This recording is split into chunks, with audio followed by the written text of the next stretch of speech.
yazılan kitaplara bakıyorum. Ne kadar cinsel içerik değil mi? O zamanlar serbestti. Şu an basın...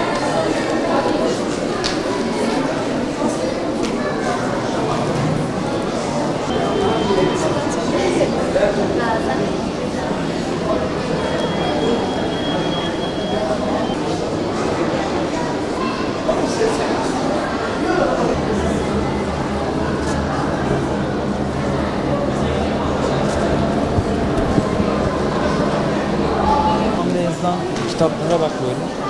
Ne kadar cinsel içerik değil mi? O zamanlar serbestti. Şu an basın...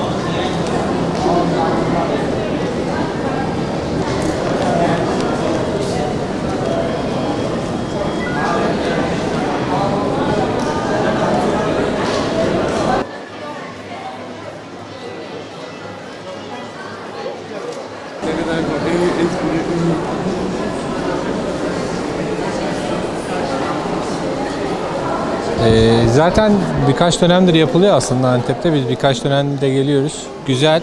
Yerini çok beğendim. Bir de sanki bu sene biraz daha fazla ilgi var. Yani aslında daha da olması gerekiyor. Biraz kitaba ağırlık vermeliyiz.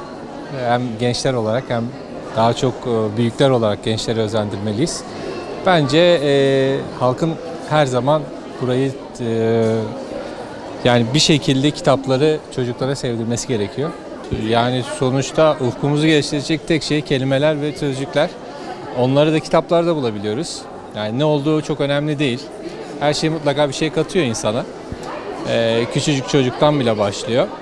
Bence bu dönemde televizyon, bilgisayar ya da internet üzerindeki paylaşımlar dışında en fazla şeye kitap olması gerekiyor ama tam tersi şu anda.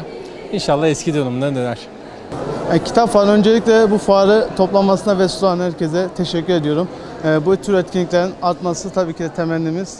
Çünkü kitap çok önemli bir, okumamız çok önemli. Bizim faydamıza, ülkemizin faydasına. Çünkü okuyarak kendimizi kültürel anlamda, her türlü anlamda geliştiriyoruz. Çevremize bakış açımız, çevremizi anlayabilmemiz, etrafımızda olanları anlayabilmemiz, o açıdan kendimiz için çok önemli okumamız. Dinimizin ilk emri. Tabii dinimizde ilk emri ikra, oku demek, okudur. O yüzden tabii okuma çok önemli. Kitap okumak tabii önemli. Gaziantep'te böyle bir fuar açılması Gaziantep'te kitaba önem verildiğini gösteriyor. Bu da güzel bir şey tabii ki de. Gençlerin hani sosyal medyadan uzak durup daha çok kitap okumasına yönelik bir çalışma. Güzel buldum. Fuar güzel. İstediğimiz kitaplar var hani. Daha çok defterleri falan beğendik. Biz ayraç falan. Kitaplar da güzel.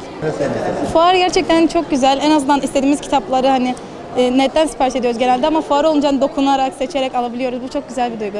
Ya kitap okumak öncelikle hani insanın kelime hazinesini geliştiriyor. Hani bildiğiniz üzere şu an YGS, LYS sınavlarına giriyoruz.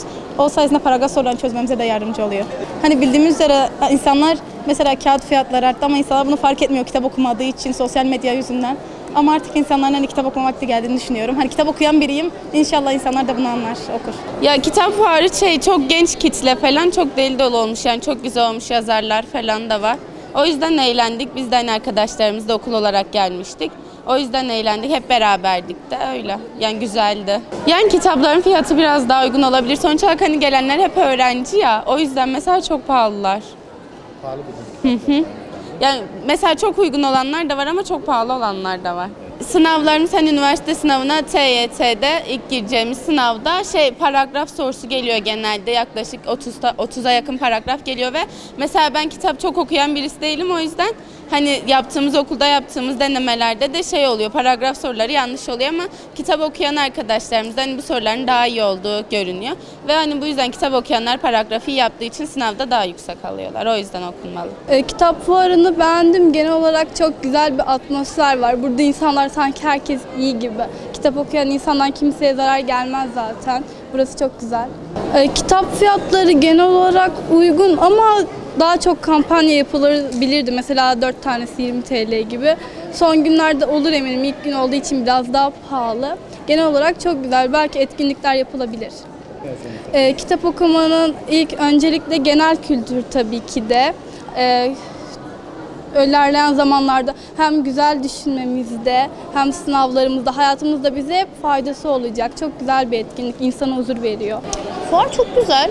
Aslında daha da güzel olabilirdi. Biliyorsunuz yani yayın evleri daha ilgili, daha güzel. Aslında insanların bu şekilde buraya gelmesi, yayıncılarla konuşması, aynı şekilde yazarlarla iletişime geçmesi oldukça güzel. Ve milletimizin hani bu şekilde kitap fuarının olması beni çok mutlu ediyor. Aynı zamanda birazcık zor bir süreçteyiz ben şu anda. Hem liseye hazırlanıyorum, kitapları hala çok seviyorum. Ve hani sadece bu şekilde kitap fuarlarının değil, kütüphanelere de aynı şekilde ilgilerim var. Kütüphanelere ve bu şekilde kitap fuarlarına daha çok önem verilmesi gerektiğini, daha çok katılım gösterilmesi gerektiğine inanıyorum. Mesela bugün ilk gün çok fazla katılım yok anladığım kadarıyla. Birkaç gün sonra hem kitaplar hem de insanlar daha da çoğalacaktır. Dediğim gibi yani insanlar kitap fuarlarına çok daha fazla önem vermeliler diye düşünüyorum.